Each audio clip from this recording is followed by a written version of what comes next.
warahmatullahi wabarakatuh. Hai anak-anak hebat, bagaimana kabarnya hari ini? Tetap sehat kan? Tetap semangat kan? Nah, Ibu doakan semoga kita semua ada dalam lindungan Allah Subhanahu wa Ta'ala ya. Nah, bertemu lagi di program pembelajaran jarak jauh KKD Kecamatan Harjamukti, Kota Cirebon. Nah, kali ini kita sudah berada di tema terakhir, tak terasa ya, tema terakhir di semester 1, tema 5, yaitu kewirausahaan. Subtema kedua, usaha di sekitarku. Nah, kita akan belajar pembelajaran 1 dan 2. Anak-anak, kali ini kalian belajarnya akan ditemani oleh Ibu Widiati Wahyuni dari SD Negeri Pembung 1, Kota Cirebon. Anak-anak, Ibu juga tidak lupa nih untuk selalu mengingatkan kalian mematuhi protokol kesehatan. Apalagi sekarang kita kan sudah PTM ya, sudah belajar tatap muka di sekolah walaupun terbatas. Kalian harus tetap mematuhi 3M, yaitu memakai masker dengan benar ya, dan menjaga jarak, juga hindari kerumunan, serta mencuci tangan pakai sabun atau menggunakan hand sanitizer. Nah anak-anak, adapun tujuan pembelajaran hari ini, Ibu berharap kalian bisa mengidentifikasi posisi dan peranan Indonesia di bidang ekonomi dan lingkup ASEAN secara terperinci. Kemudian diharapkan kalian juga mampu mengidentifikasi benda magnetis dan non-magnetis secara tepat.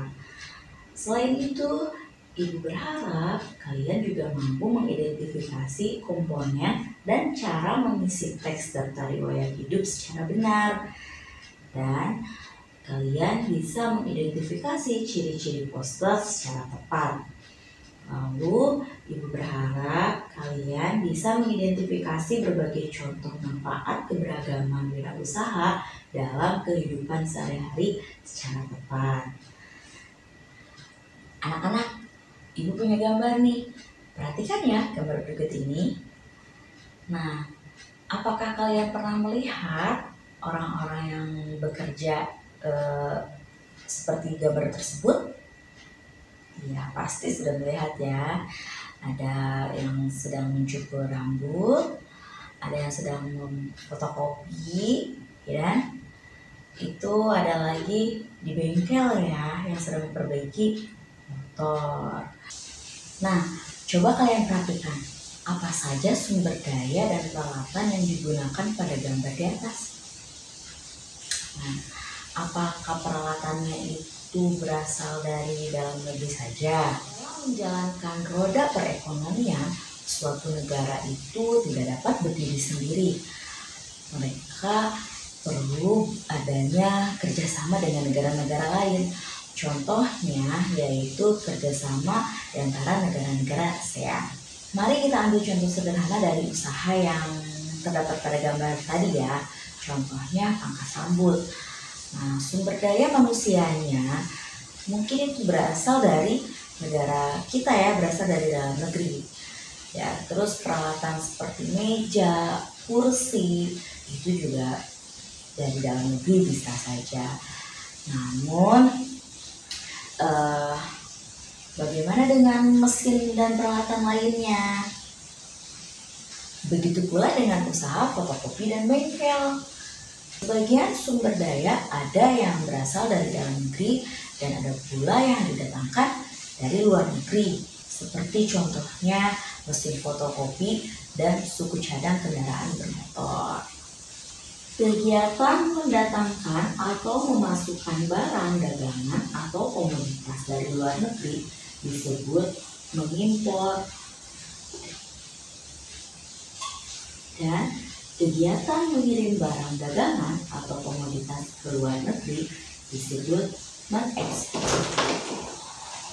Kerajinan batik dan gerabah Kasongan adalah dua contoh wirausaha yang telah mengekspor produk ke luar negeri, khususnya ke negara-negara ASEAN. Nah, sekarang Ibu punya teks nih, ya. Ibu punya teks nih, ya. Judulnya ekspor batik terus meningkat.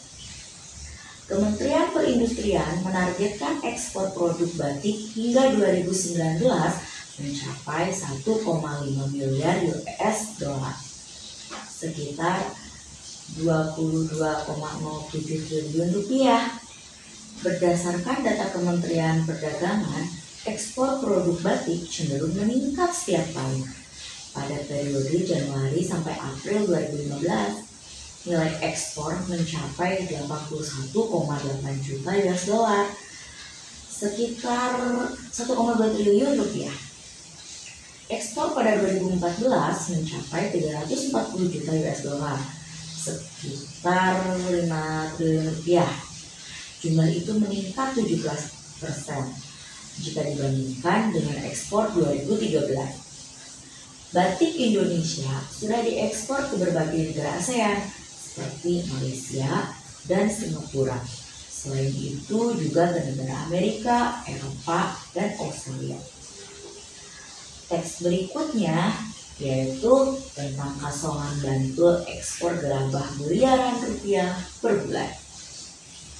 Kalangan perajin di Sentra Kerajinan Gerabah dan Keramik Desa Kasongan, Kabupaten Bantul, Daerah Istimewa Yogyakarta, mampu mengekspor berbagai macam kerajinan.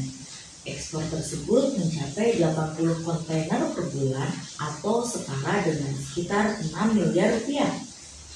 Berbagai kerajinan gerabah yang diekspor itu meliputi guci yang dibalut dengan kerang dan kaca, patung, hiasan luar ruangan dengan berbagai model dan motif kembangnya.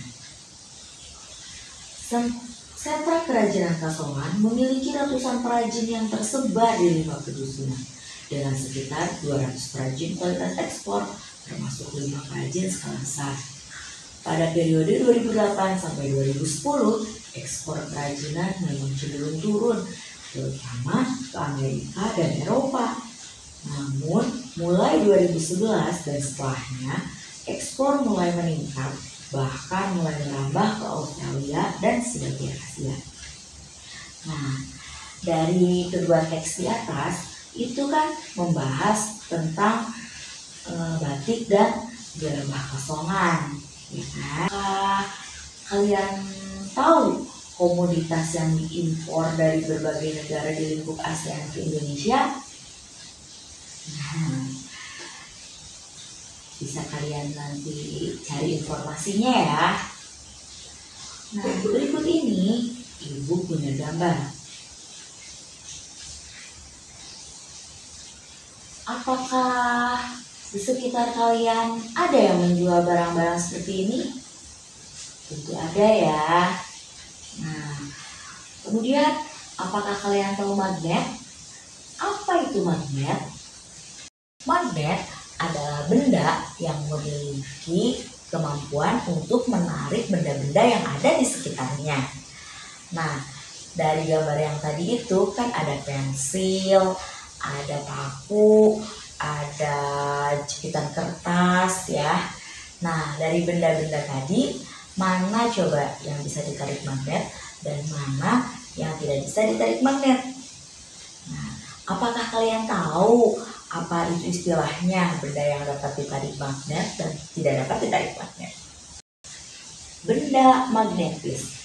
Benda magnetis yaitu benda-benda yang terbuat dari bahan-bahan yang mengandung unsur magnet atau logam yang berinteraksi dengan magnet. Ada 3 macam benda-benda magnetis, yaitu ferromagnetis. Ferromagnetis yaitu bahan yang ditarik dengan kuat oleh magnet. Contohnya besi dan kaca. Ada lagi paramagnetis. Paramagnetis itu bahan yang ditarik lemah oleh magnet. Contohnya aluminium dan platina. Kemudian ada lagi yang disebut dengan diamagnetis. Diamagnetis itu ialah bahan yang sedikit menolak magnet. Contohnya seng, juga bismut. Kemudian ada pula benda yang non magnetis. Apa itu benda non magnetis? Benda non-magnetis adalah benda-benda yang sebagian besar mengandung bahan yang tidak dapat ditarik magnet. Nah, begitu anak-anak. Jadi, sekarang sudah tahu kan kalian apa perbedaan benda magnetis dan benda non-magnetis? Tahukah kamu bahwa wirausaha yang sudah berkembang pesat biasanya membutuhkan karyawan yang lebih banyak? Wirausaha tersebut dapat menulis iklan atau selebaran tentang lowongan pekerjaan untuk mendapatkan karyawan sesuai kebutuhan. Nah, biasanya para pencari kerja yang berniat atau ingin melamar pekerjaan di lowongan tersebut, mereka harus membuat surat lamaran dan juga ada beberapa persyaratan yang harus mereka penuhi. Salah satunya daftar riwayat hidup. Apa itu daftar riwayat hidup? Daftar riwayat hidup yaitu dokumen atau catatan yang menggambarkan diri pribadi seseorang. Dokumen ini dirancang agar penggambaran diri menjadi lebih singkat. Jadi ingat ya kata kuncinya, yaitu dokumen yang menggambarkan diri pribadi lebih singkat. Daftar riwayat hidup biasanya digunakan untuk keperluan mendaftarkan diri.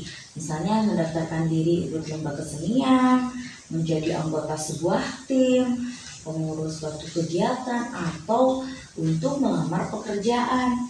Nah, setiap orang itu memiliki riwayat hidup masing-masing.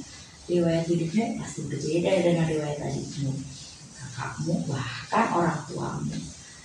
Nah, untuk membuat daftar riwayat hidup diperlukan data diri, pengalaman, keterampilan, prestasi yang pernah diraih, serta informasi penting lainnya yang perlu diketahui orang lain. Nih, contohnya seperti ini.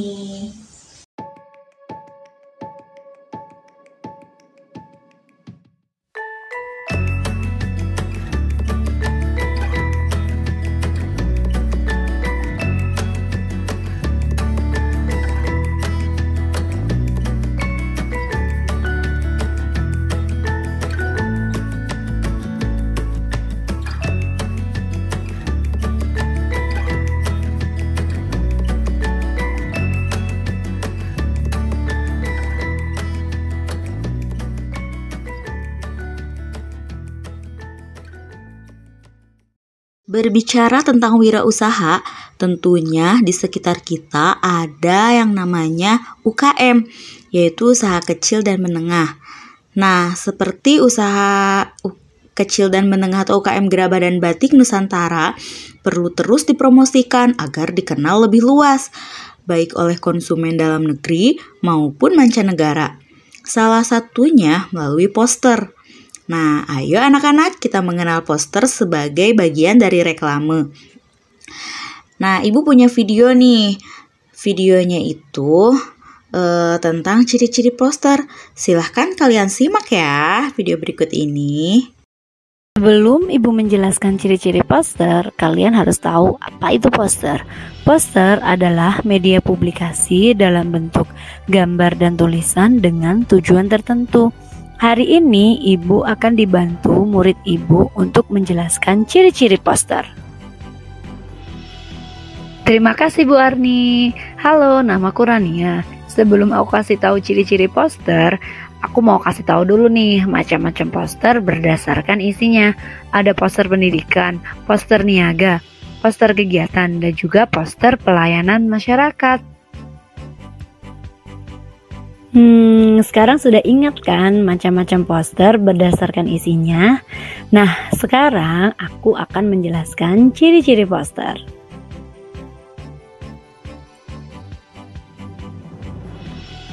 Ciri-ciri poster yang aku ingat pertama adalah gambar dan tulisan dalam poster harus jelas ya. Dan juga jangan lupa bahwa poster itu harus mengandung unsur ajakan. Nah, gitu kan teman-teman. Jadi poster itu harus menarik. Ukuran hurufnya juga harus sesuai. Diletakkan di tempat umum. Tulisannya singkat, padat, dan jelas. Jadi, sudah tahu kan kalian ciri-ciri poster itu harus bagaimana? Nah, anak-anak, setelah kita belajar tentang ciri-ciri poster, kita sekarang akan belajar juga contoh manfaat keberagaman wirausaha dalam kehidupan sehari-hari. Yuk simak lagi video berikut ini. Keberagaman wirausaha. Yuk, kita mulai ya.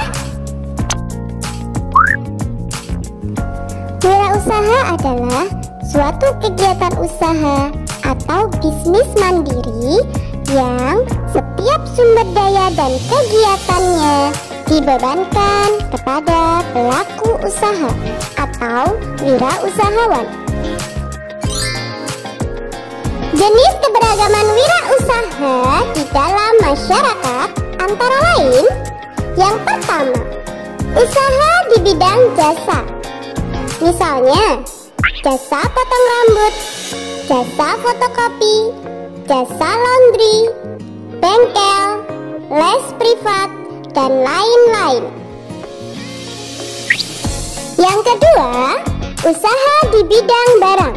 Misalnya, penjual makanan, penjual minuman, penjual pulsa atau voucher, penjual bahan bangunan, penjual alat elektronik, penjual pakaian, dan lain-lain. Berikut ini beberapa manfaat keberagaman wirausaha dalam masyarakat, yaitu: yang pertama, lebih mudah terpenuhinya kebutuhan. Yang kedua, dapat memilih berbagai jenis barang dengan kualitas terbaik. Yang ketiga, berkurangnya kemungkinan terjadinya persaingan bisnis tidak sehat. Dengan berakhirnya video tadi, berakhir pula pembelajaran hari ini. Sampai jumpa di pembelajaran berikutnya ya anak-anak. Tetap semangat dan jaga selalu kesehatan. Wassalamualaikum warahmatullahi wabarakatuh.